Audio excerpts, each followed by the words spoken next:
Xin chào Anatoly, chào buổi chiều. Xin cảm ơn ông đồng ý tham gia cuộc phỏng vấn với chúng tôi ngày hôm nay. Tôi đã chuẩn bị một danh sách các câu hỏi yêu thích của những người theo dõi bạn. Tiếp tục, câu hỏi đầu tiên. Anatoly, bạn đã gần đến đích trong việc thực hiện các dự án nhắm mục tiêu đầu tiên. Công ty bạn đã sẵn sàng cho một bước nhảy vọt như vậy chưa? Hoàn toàn đồng ý. Công ty kỹ thuật mẹ Unitsky String Technology Inc. của chúng tôi được thành lập vào năm 2015. Cho đến năm 2021 thì chúng tôi đã có một giai đoạn tạo ra sản phẩm cơ sở hạ tầng và vận tải thương mại sẵn sàng tham gia thị trường toàn cầu. Ngoài ra, trong thời gian này, chúng tôi đã tập hợp một nhóm kỹ sư, nhà thiết kế, nhà nghiên cứu thuộc hàng chục chuyên ngành, được tổ chức thành hơn 50 văn phòng thiết kế, phòng ban và bộ phận. Điều này cho phép chúng tôi tạo, duy trì và phát triển một sản phẩm hình thành ngành rất tinh vi, và đây là điều rất quan trọng. Chỉ 6 năm để tạo ra một sản phẩm định hình ngành, chẳng hạn như giải pháp cơ sở hạ tầng và vận tải UST, không phải là nhiều. Đây là một khoảng thời gian ngắn kỷ lục vì sản phẩm thị trường này bao gồm cầu vượt, đường ray, cơ sở hạ tầng cấp 2, nhà ga hàng hóa, cửa ra vào.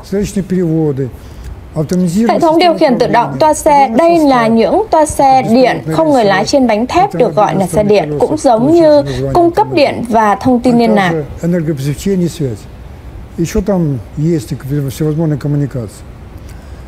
Chúng tôi cũng lập ra một loại kỷ lục ở đây, ngay cả ở các nước công nghiệp phát triển nhất với sự hỗ trợ của chính phủ. Các sản phẩm cơ sở hạ tầng và vận tải tương tự, chẳng hạn như đường sắt cao tốc, chẳng hạn như ở Nhật Bản và tàu đệm từ, đã được xây dựng lâu hơn, nhiều hơn với tài trợ quan trọng hơn nhiều. Tôi cũng nên lưu ý rằng toàn bộ quy trình để các nhà sản xuất ô tô lớn nhất tạo ra một mẫu ô tô du lịch thông thường mới từ đầu và đưa nó vào một phòng trưng bày ô tô thì mất trung bình khoảng 6 năm như hiện nay. Và đây là khi ô tô cùng các công nghệ và bộ phận thiết yếu của nó được phát minh vào thế kỷ 19, đó là hơn 100 năm trước. Và bây giờ hãy tưởng tượng rằng các nhà sản xuất ô tô giống như chúng ta sẽ phải thiết kế, xây dựng, chứng nhận và tất nhiên là tài trợ. Song song cho cơ sở hạ tầng cơ bản mới mà giao thông đường bộ có, đường, cầu, cầu vượt, nút giao thông, cống, nhà ga, nhà để xe, cũng như hệ thống điều khiển tự động, cung cấp điện và thông tin liên lạc. Sự khác biệt rõ ràng ở đây là mức độ phức tạp của những sản phẩm này và ở quy trình mà chúng được tạo ra và tài trợ. Trên thực tế, chúng tôi thậm chí còn làm được nhiều hơn thế trong thời gian ngắn và chúng tôi sẽ không dừng lại ở quá trình phát triển của mình. Ví dụ, chúng tôi đã lắp ráp một U-Bus mới với cấu hình hiệu quả nhất hiện nay. Chúng tôi đã bắt đầu các dự án cụ thể với những phương tiện như vậy. Khi tạo ra nó, chúng tôi đã tuân theo yêu cầu về hiệu suất và hiệu suất năng lượng tối đa như một phần của tổ hợp UST, trong khi vẫn duy trì sự thoải mái tối đa cho hành khách, và đây là điều chính. Một tính năng thiết yếu của chiếc xe điện chế độ 360 độ. Đây là U-Bus đầu tiên có chế độ xem như vậy. Ví dụ, một trong những ưu điểm chính của hệ thống của chúng tôi là chuyển động trên mặt đất nền. Ảnh toàn cảnh 360 độ sẽ cho phép hành khách tận hưởng khung cảnh tuyệt đẹp từ góc nhìn toàn cảnh. Và đây là những khách hàng muốn, đây là những gì chúng tôi có thể cung cấp, không giống như các hệ thống giao thông mặt đất hiện có. Trong 6 năm qua, chúng tôi chỉ tạo ra tất cả các hệ thống con và yếu tố cần thiết của tổ hợp cơ sở hạ tầng và vận tải UST, mà còn thử nghiệm chúng. Và phần lớn trong số đó đã được chứng nhận. Chúng tôi đã bắt đầu 5 loại cầu vượt đường sắt dạng dây ở Ekotechnopark, Belarus, và chúng tôi đã chế tạo loại thứ 6 ở Sharia, UAE. Giờ đây chúng ta có thêm 2 cầu vượt đường sắt, hay đúng hơn là không phải cầu vượt mà là những thứ phức tạp hơn, 2 khu liên hợp cơ sở hạ tầng. Nhiều giải pháp kỹ thuật như vậy cho phép chúng tôi phát triển cấu hình tối ưu mà chúng tôi hiện đang sử dụng trong các dự án thương mại. Chúng tôi tự tin rằng sản phẩm của chúng tôi sẽ không làm khách hàng hay chúng tôi thất vọng. Và điều này thực sự quan trọng vì chúng ta chỉ có thể tham gia thị trường một lần. Chúng ta sẽ không có cơ hội thứ hai.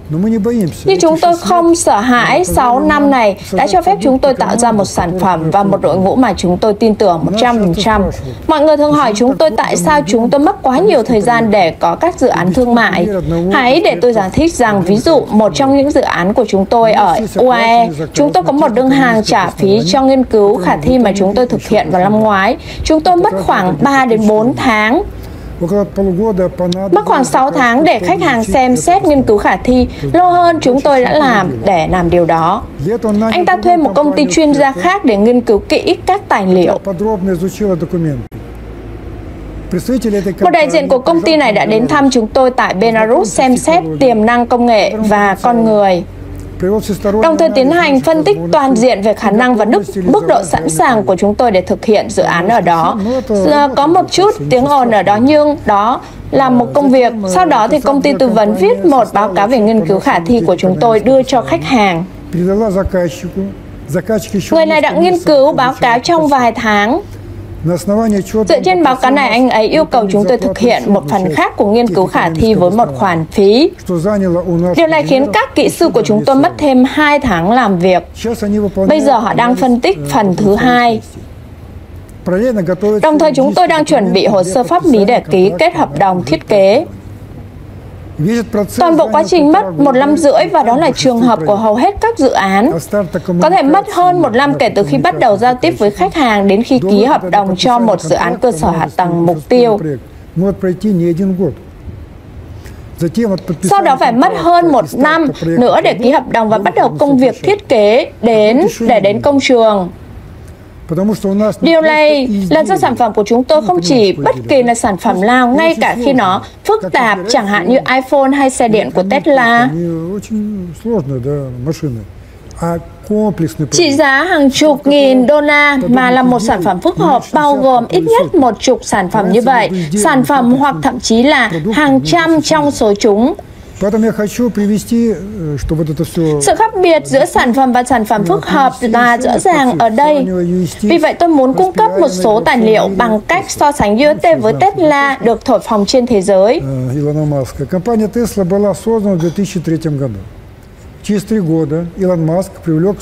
Tesla được thành lập vào năm 2003.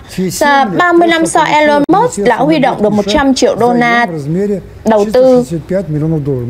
7 năm sau, Tesla được nhận khoản vay là 465 triệu từ Bộ Năng lượng Hoa Kỳ. Chúng tôi chưa bao giờ thấy nhiều tiền như vậy.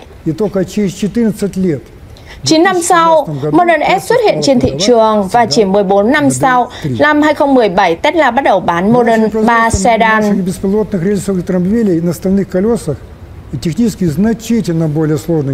Chúng tôi bắt đầu sản xuất ô tô điện không người lái trên bánh thép, phức tạp hơn nhiều về mặt kỹ thuật so với Tesla vào năm 2017, khi U-Bike đầu tiên của chúng tôi được ra mắt.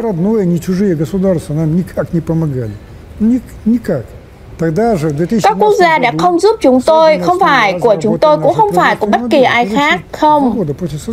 Đồng thời vào năm 2017, chương trình sản xuất U-Bike từ đầu của chúng tôi đã bắt đầu, đó là 2 năm sau. Đó cũng là 2 năm sau. Cũng tại thời điểm đó, hai khu phức hợp giao thông và cơ sở hạ tầng đầu tiên của chúng tôi với cầu vượt đường sắt dạng dây thuộc loại dàn và bán cứng cũng được xây dựng. So sánh những gì Tesla đã làm trong 2 năm đầu tiên, đến nay chúng tôi đã thiết kế, sản xuất và thử nghiệm 14 mẫu xe chở khách và chở hàng chạy điện.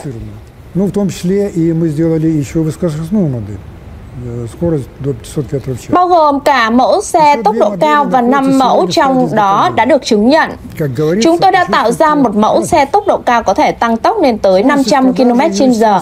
Hai mô hình khác nhau được sản xuất ngày hôm nay cảm nhận sự khác biệt như họ nói. Nhưng những khó khăn với việc bán UST không thực sự là về điều đó. Chúng tôi không chỉ đơn giản liên quan đến công nghệ, sự thiếu chuẩn bị của nó hoặc mức độ xây dựng. Chúng ta phải tổ chức không chỉ việc bán ô tô điện chạy trên đường dây mà điều Elon Musk đã làm, mà chúng ta phải hình thành một thị trường toàn cầu về cơ sở hạ tầng và vận tải mới, phương tiện vận tải cấp 2 dựa trên công nghệ dây. Và đây là một nhiệm vụ khá phức tạp hơn nhiều so với nhiệm vụ của Elon Musk đặt ra vào năm 2003, sản xuất và bán một mẫu ô tô điện mới. Và nhân tiện, mẫu xe đầu tiên xuất hiện trên các con đường của thế giới 100 năm trước đó, như trở lại vào giữa thế kỷ 19. Anthony, cảm ơn bạn rất nhiều về câu trả lời câu hỏi đầu tiên, và chúng ta hãy cùng bước vào câu hỏi thứ hai. Bạn ước tính giá trị thị trường hiện tại của Unity Chain Technology Inc. như thế nào? Đó là một câu hỏi hay, và nhân đây, một câu hỏi thường gặp. Tôi không thể trả lời một cách ngắn gọn, vì vậy tôi cần một chút thời gian. Chúng ta có thể ước tính giá trị thị trường của một công ty khi nó tham gia vào thị trường chứng khoán. Bây giờ chúng ta có thể đưa ra ước tính của mình dựa trên những tài sản mà công ty có. Chúng ta có thể tham khảo quỹ ủy quyền của Unity Chain Technology, số tiền này lên tới 70 triệu đô la. Và điều rất quan trọng cần nhớ là quỹ ủy quyền được thanh toán bằng tiền và bằng ngoại tệ. Đây là một số tiền khổng lồ, nhiều hơn nhà lãnh đạo công nghiệp Belarus có. Đồng thời chúng tôi có các tài sản khác, chúng là ô tô, cần cẩu, tòa nhà, công trình kiến trúc, đất đai, máy tính và thiết bị văn phòng. Nếu chúng tôi thêm tất cả những thứ đó vào quỹ ủy quyền, nó sẽ lên hơn 100 triệu đô la. Tất nhiên, giá trị của một công ty chủ yếu được xác định bởi lợi nhuận mà nó có thể mang lại trong một khoảng thời gian nhất định. Chúng tôi có việc định giá tài sản trí tuệ cho công nghệ chuỗi không phải do chúng tôi, mà là do một công ty độc lập công nhận về hoạt động của nó.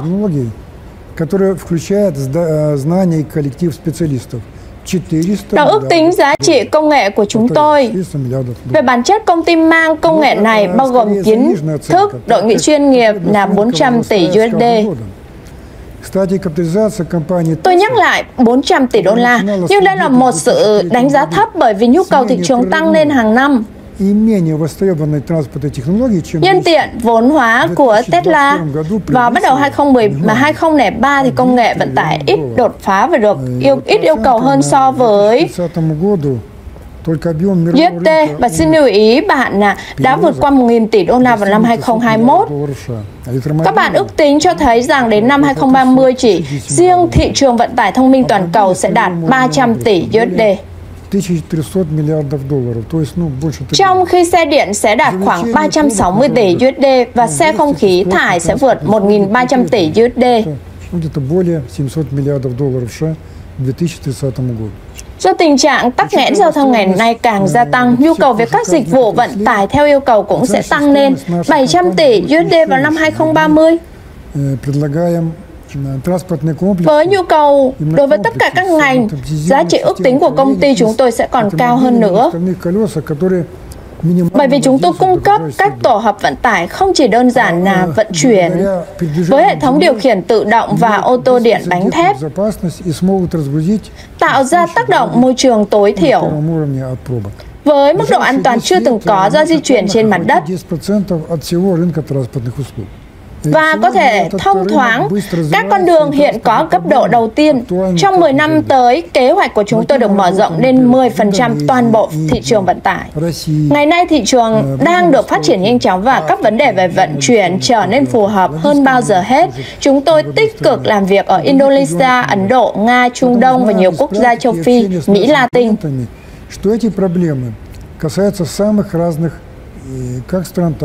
Các khu vực khác trên thế giới, vì vậy chúng tôi biết từ thực tiễn và trao đổi với khách hàng rằng những vấn đề này ảnh hưởng đến nhiều quốc gia và tất cả các thành phố lớn mà không có ngoại lệ.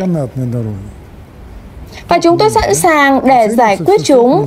Ví dụ như dữ liệu của chúng tôi có thể thấy nhu cầu này ở Nga chỉ dành cho cáp treo ước tính khoảng 700 tỷ rúp. Đây là hơn 10 tỷ đô la.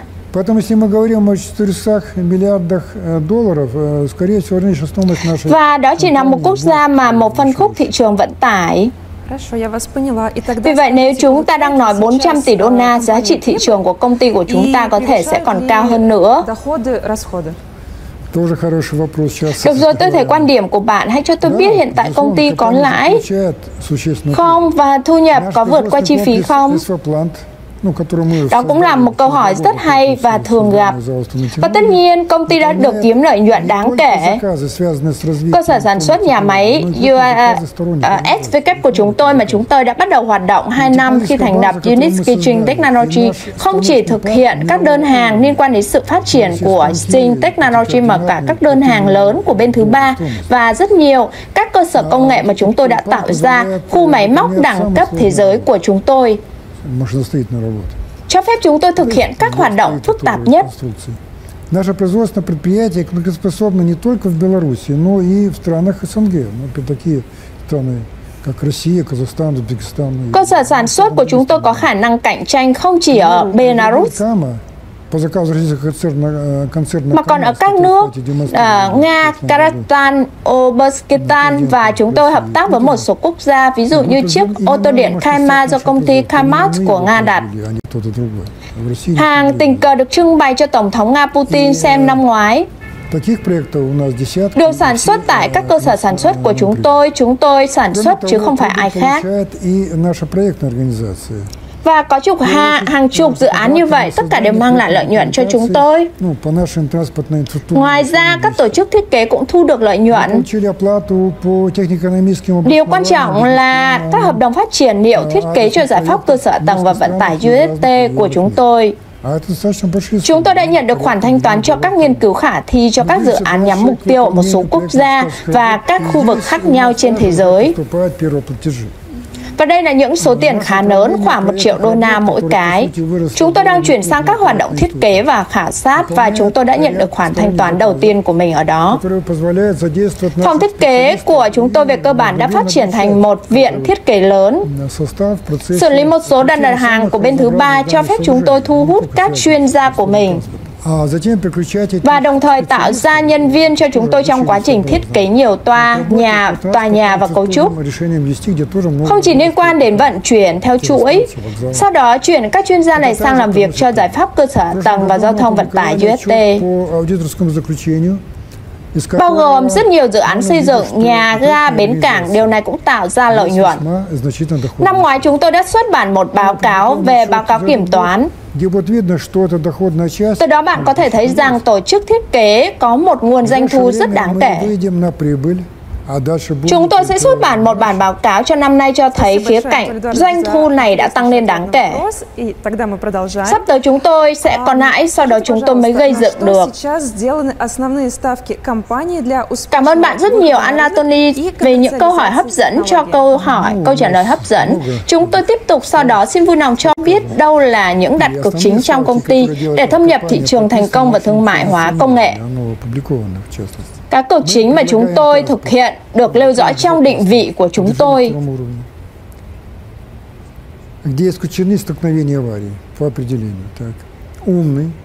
Chúng tôi cung cấp các phương tiện giao thông an toàn, giao thông cấp độ thứ 2, loại trừ chạm và tai nạn. Thông minh, tự động hóa và dễ dàng tích hợp vào cái gọi là Internet vạn vật. Thân thiện với môi trường, không chiếm đất và chạy bằng điện. Nhưng quan trọng nhất là rất hiệu quả. Tôi có thể tự tin nói rằng đó là phương tiện hiệu quả nhất trong số tất cả các phương tiện và sự phát triển đã biết và đầy hứa hẹn, kể cả về chi phí vốn xây dựng. Giải pháp của chúng tôi rẻ hơn ít nhất 3 lần so với đường sắt nhẹ và rẻ hơn 10 lần hoặc là hơn so với tàu điện ngầm.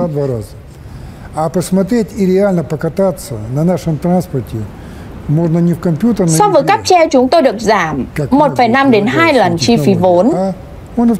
Và bạn có thể thấy thực sự di chuyển trên phương tiện giao thông của chúng tôi không phải trong một trò chơi máy tính như nhiều công nghệ cung cấp, mà là ở trung tâm Yetsky của UAE và Ecotechnopark ở Belarus.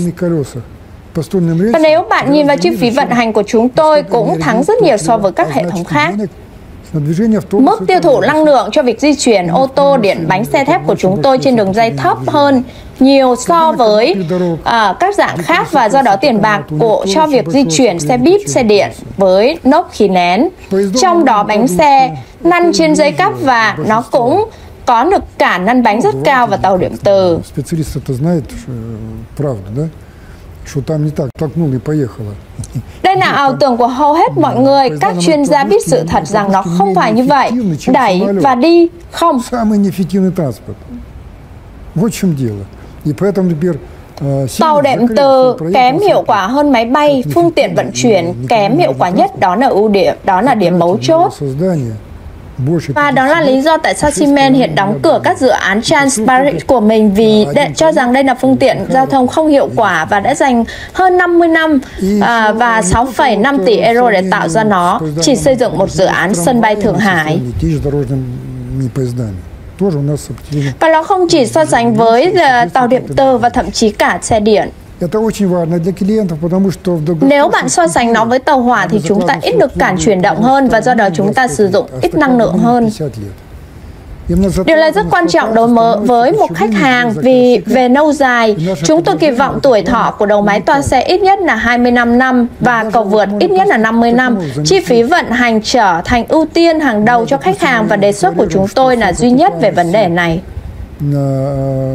Tôi có thể giải thích theo cách này nếu chúng tôi tuyên bố rằng thời gian hoàn vốn của các hệ thống của chúng tôi là 5-6 năm.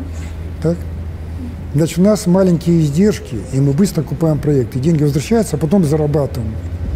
Thì điều đó có nghĩa là chi phí của chúng tôi nhỏ và chúng tôi hoàn vốn cho dự án. Tiền quay trở lại, sau đó chúng tôi thực hiện một chi phí khác của dự án trong 5 năm. 5 năm tiếp theo chúng tôi thực hiện chi phí của các dự án và bây giờ hãy tưởng tượng một khoản hoàn vốn trong 30 năm. Vì vậy chi phí lớn đến mức tiền thậm chí không thể hoàn vốn, không phải là bạn sẽ kiếm được tiền từ đó. Và đó chính là chi phí vận hành của chúng tôi rất thấp. Đây là một yếu tố rất quan trọng, họ thường thậm chí không xem xét nó và chỉ hỏi chi phí là bao nhiêu. Điều quan trọng hơn là chi phí vận hành. Đây là điện, nhiên liệu, tiền lương, phí khấu hao, sửa chữa đầu máy toa xe, cầu vượt, vân vân. Và đây là tất cả các chi phí.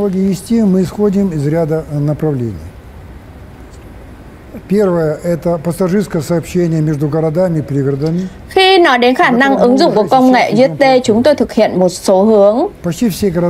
Đầu tiên là lưu lượng hành khách giữa các thành phố và vùng ngoại ô mà chúng tôi đang thiết kế ngay bây giờ. Hầu hết tất cả các thành phố, đặc biệt là những thành phố lớn, đều phải đối mặt với vấn đề di chuyển con nắc. Và khi vào giờ cao điểm, rất nhiều phương tiện giao thông tập trung ở nối vào thành phố gây tắc nghẽn. Tạo ra những con đường mới không giải quyết được những vấn đề này, nó chỉ dẫn đến những chiếc xe mới. Ví dụ chúng tôi thấy điều này ở Moscow và việc chuyển đổi sang ô tô điện, lái trên những con đường giống nhau ở cấp độ đầu tiên, chúng sẽ không giải quyết được vấn đề này. Nhưng việc tạo ra các hệ thống giao thông cơ sở hạ tầng giao thông trên mặt đất ở cấp độ thứ hai giải quyết những vấn đề này bởi vì nó không can thiệp vào cuộc sống ở cấp độ thứ nhất, để cho phép đi thoải mái ở vùng ngoại ô đến đô thị.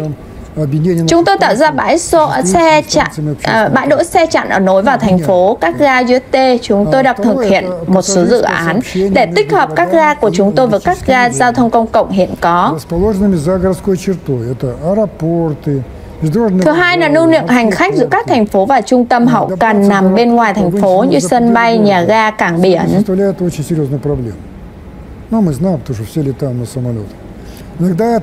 Ngày nay, việc đến một sân bay bên ngoài thành phố là một thách thức thực sự.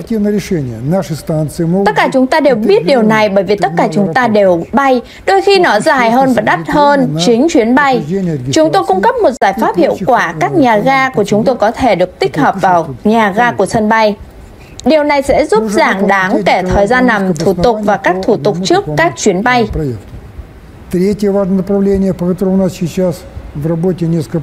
Chúng tôi đã hoàn thành một nghiên cứu khả thi cho một dự án như vậy. Hướng quan trọng thứ ba, trong đó chúng tôi có một số dự án đang triển khai là vượt qua các nước và các chướng ngại vật khác lớn khác, chẳng hạn như là hẻm, núi. Chúng tôi có thể có các nhịp không được hỗ trợ dài 2 km và lên tới 3 km trở lên trong các thiết kế đặc biệt. Các U-Bot có khả năng vượt sông.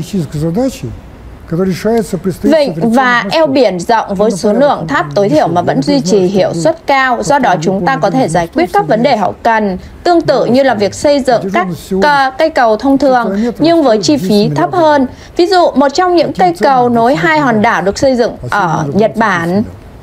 Nó chỉ dài 3 cây số nhưng với thời giá 20 năm trước thì khoảng 10 tỷ đô la. Và ngày nay có lẽ 20-30 tỷ đô la. Hướng thứ tư là vận tải hàng hóa với những vùng lãnh thổ có điều kiện tự nhiên, khí hậu hay là địa hình khắc nghiệt. Ví dụ như ở những vùng viễn Bắc, chúng tôi sẽ bắt đầu công việc tích cực theo hướng Bắc Cực.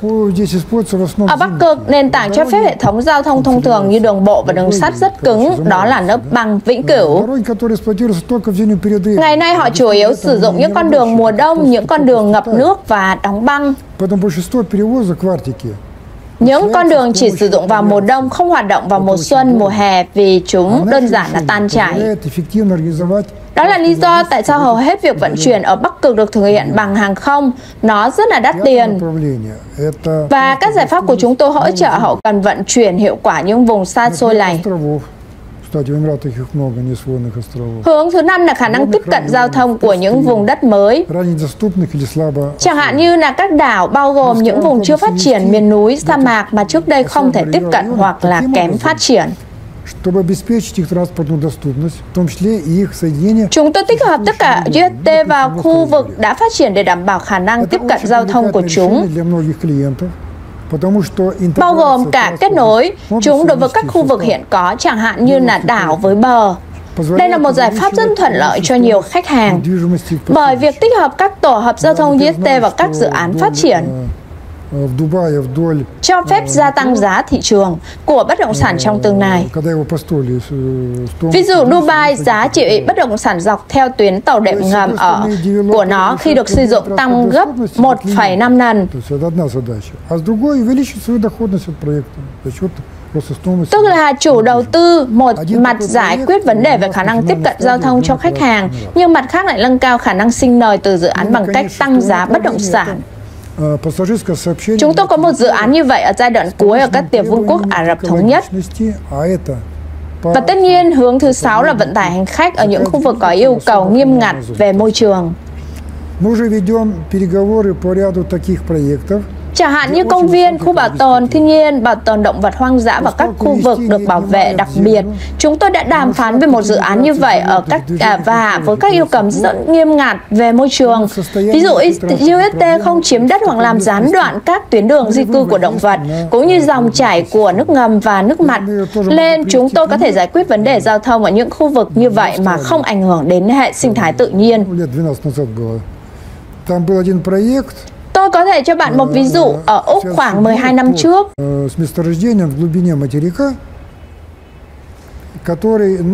Đã có một dự án liên kết một cảng với mỏ đất nền. Có thể thu về 10 tỷ đô la nếu tuyến đường sắt được xây dựng. Nhưng khi làm dự án thì thi trượt. Vì con đường sắt ngang qua di cư một số loài tai to, nông xù, thằn lằn hoặc một số loài động vật quý hiếm, có thể là ếch nhái. Tôi thậm chí không nhớ chính xác nhưng có một số loài động vật nhỏ, vì thế thực tế đó là cửa của dự án, chúng tôi không can thiệp vào điều đó.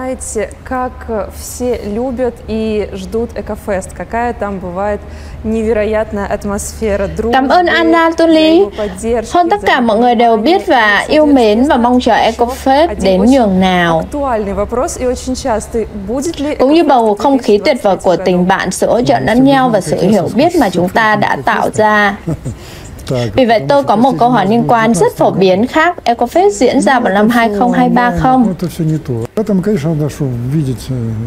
Ôi, giá như bạn biết tôi nhớ những EcoFest này đến mức độ nào, bởi vì lần cuối cùng chúng tôi có vào năm 2019, định dạng trực tuyến không thực sự hoạt động theo cách đó. Và vì vậy tất nhiên chúng ta sẽ có thể nhìn thấy mặt nhau, ôm nhau và trò chuyện với những thứ tương tự. Đó là lý do tại sao tôi muốn tổ chức trực tiếp vào tháng 3, tháng 4 năm 2023. ngay tại Emirates ở Sharjah và trùng với điểm ra mắt khu phức hợp cơ sở hạ tầng và giao thông đổi mới. Что это значит? Это для движения подвижного состава весом до 60 тонн. Đây là khu phức hợp có cầu vượt đường sắt hạng nặng và trước đó tất cả các cầu vượt đường sắt của chúng tôi đều nhẹ. Điều đó có nghĩa là nó được thiết kế cho chuyển động của toa xe nặng tới 60 tấn. Tôi đã nói đó là trọng lượng của xe hạng nặng nhưng xe hạng nặng còn nặng hơn. Đó là một tải trọng nặng hơn một chiếc xe tăng. Các nhịp dài 144 m chỉ có 2 nhịp như vậy và các nhịp chính là 288 m. Đây là những nhịp lớn. Sông Moskva không rộng hơn 300 m. Đó là chúng ta có thể vượt sông Moskva bằng chiều dài của cầu vượt đường sắt dây và hơn 2,5 km, bao gồm tất cả đoạn không căng thẳng cho phép đầu máy toa xe khởi hành từ mặt đất. Trước đây chúng tôi dự định bắt đầu từ nhà ga, nhưng sau đó bạn phải đi lên bằng thang máy và thang cuốn hoặc cầu thang bộ và không phải ai cũng có thể làm được vì tuổi tác hoặc một số lý do khác. Đó là lý do tại sao chúng tôi quyết định làm đoạn không căng thẳng, đi xuống từ nhà ga và làm một gian hàng ở đó, ở một nhà ga trên mặt đất đơn giản nơi bạn có thể lên xe hoặc xe của chúng tôi đi lên và bắt đầu trên đường đua. Các U-Bus 25 chỗ của chúng tôi có thể chở tới 250 người, cũng có thể đi xuống và bắt đầu từ phía dưới. Đó là chiếc U-Bus mà tôi đang nói đến, chiếc đang đến Sharjah ngay bây giờ. Điều này cho phép U-Bus và tàu chở container U0.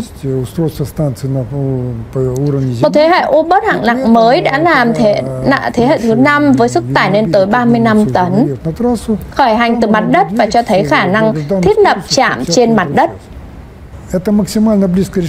Đồng thời, khi các U-Bus của chúng tôi đã sẵn sàng trên đường đua, nó sẽ có thể di chuyển đến với tốc độ dự kiến là 150 km/h. Đây là giải pháp gần nhất với giải pháp mà chúng tôi sẽ tung ra thị trường trong thời gian tới. Vì trước đây chúng tôi có thể đạt được tốc độ như vậy. Thứ nhất vì không có đường đua lặng và thứ hai là các đường thử nghiệm trước đó. Ra mắt dây chuyền này là một bước quan trọng và bắt buộc. Trước khi hầu hết các dự án thương mại đang diễn ra đến địa điểm xây dựng. Vì vậy, có rất nhiều khách hàng đang chờ xem dòng này hoạt động.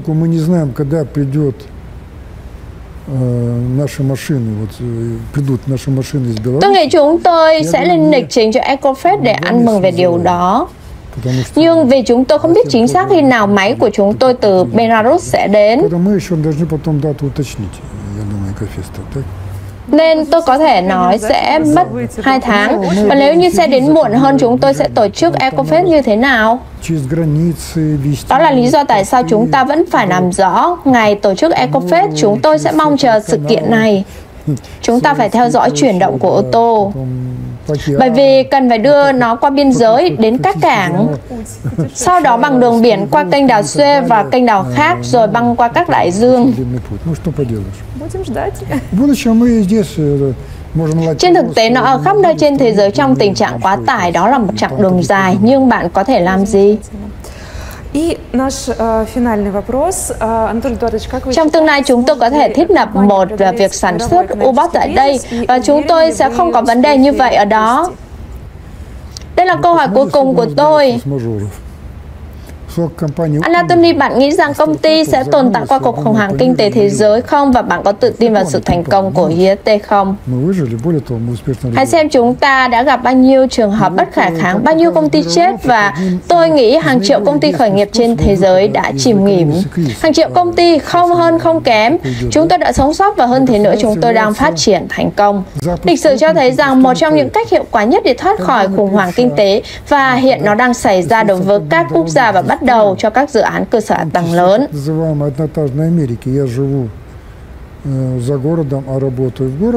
Ví dụ, đây là trường hợp ở Hoa Kỳ khi xây dựng đường cao tốc và cơ sở hạ tầng của chúng, bao gồm cả cái gọi là nước Mỹ. Một tầng tôi sống bên ngoài thành phố và làm việc trong thành phố đã giúp giải quyết khủng hoảng kinh tế và giảm tỷ lệ thất nghiệp trong nước trong cuộc đại suy thoái. Đây là trường hợp ở Đức vào những năm 1930, khi việc xây dựng các xa nổ tự động đã tạo ra lực mạnh mẽ cho phục hồi kinh tế của đất nước và sau đó là tăng trưởng mạnh mẽ. Đó là lý do tại sao chúng tôi tin rằng cuộc khủng hoảng sắp tới sẽ chỉ làm nhu cầu của các quốc gia về các giải pháp và hiệu quả hơn, không chỉ giao thông mà cả về giao thông và cơ sở tầng. Và từ cơ sở tầng thậm chí còn quan trọng hơn là vận tải. Và đây chính xác là những gì chúng tôi đề xuất. Cuộc khủng hoảng rất có thể ảnh hưởng đến các nhà máy xí nghiệp và nhà sản xuất ô tô hiện có, vì sức mua của người dân sẽ giảm đáng kể. Nhưng nhu cầu về các công nghệ liên quan đến xây dựng hậu cần và phát triển không gian và các vùng lãnh thổ quốc gia và lục địa sẽ chỉ tăng lên. Điều đó sẽ đảm bảo cho sự thành công của công nghệ chuỗi của chúng tôi. Hiện tại chúng tôi đang chứng kiến xu hướng này. Nhu cầu về công nghệ của chúng tôi tăng lên hàng trăm, hàng năm, đặc biệt là trong thời gian gần đây. Và chúng tôi sẵn sàng cung cấp công nghệ, hạ tầng, vận tải UST tốt nhất thế giới cho tất cả khách hàng của mình.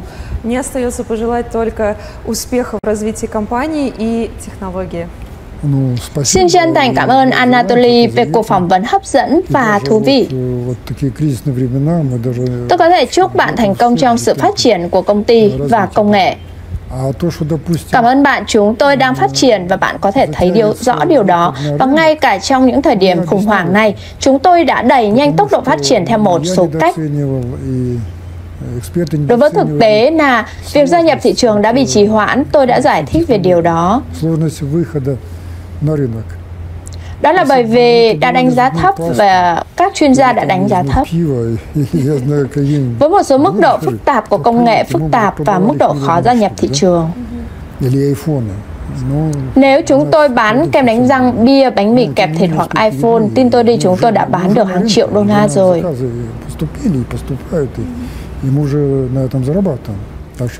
Nhưng sản phẩm của chúng tôi hoàn toàn khác. Tuy nhiên chúng tôi đang đạt được sự tiến bộ và chúng tôi đã có mặt trên thị trường. Chúng tôi đã và đang nhận được đơn đặt hàng và chúng ta đã kiếm tiền từ việc này. Vì vậy cảm ơn bạn đã đặt câu hỏi và cảm ơn tất cả các nhà đầu tư của chúng tôi. Cảm ơn bạn đã đầu tư. Chỉ với sự giúp đỡ của bạn chúng tôi mới tồn tại, chúng tôi mới có thể làm việc và chúng tôi mới có thể phát triển. Chỉ với sự giúp đỡ của bạn chúng tôi mới đạt được những mục tiêu đó, những đỉnh cao của nhân loại chung và của nền văn minh chung. Những gì chúng ta đang nói đến là cứu hành tinh. Và thậm chí không phải chính hành tinh này sẽ tồn tại mà không có chúng ta. Nó tồn tại trước chúng ta hàng tỷ năm. Và chúng ta cứu một nền văn minh kỹ thuật mà nhiều người không hiểu. Họ nghĩ rằng các chủ ngân hàng tạo ra nền văn minh của chúng ta hoặc chính trị gia, triết gia, nhà kinh tế. Từ công nghệ hoặc công nghệ đã trở thành một từ chửi thề, nhưng kỹ trị không đáng trách. Nếu tôi làm một con dao để cắt bánh mì và ai đó lấy con dao đó đâm vào và giết một ai đó, tôi có đáng trách không? Tôi là một kỹ sư. Tôi là một kỹ sư. Vì vậy, mọi thứ xung quanh chúng ta, mọi thứ chúng ta sở hữu, mọi thứ chúng ta sống đều được tạo ra bởi những kỹ sư như tôi.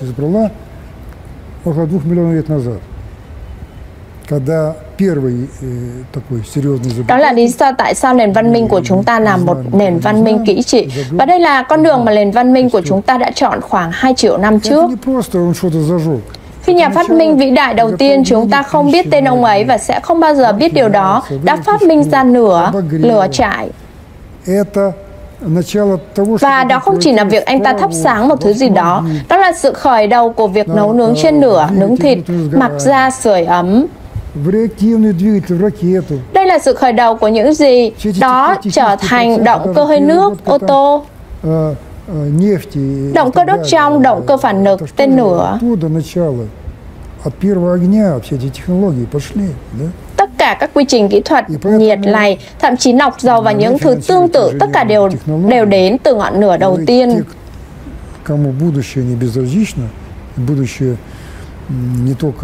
Và đó là lý do tại sao bạn tài trợ cho công nghệ kỹ thuật. Các bạn là những người quan tâm đến tương lai, không chỉ tương lai của chính các bạn, mà là tương lai của con, của cháu chắt của chúng ta. Cảm ơn rất nhiều. Chúng tôi sẽ hoàn thành sứ mệnh của mình đến cùng, bất kể là điều gì xảy ra.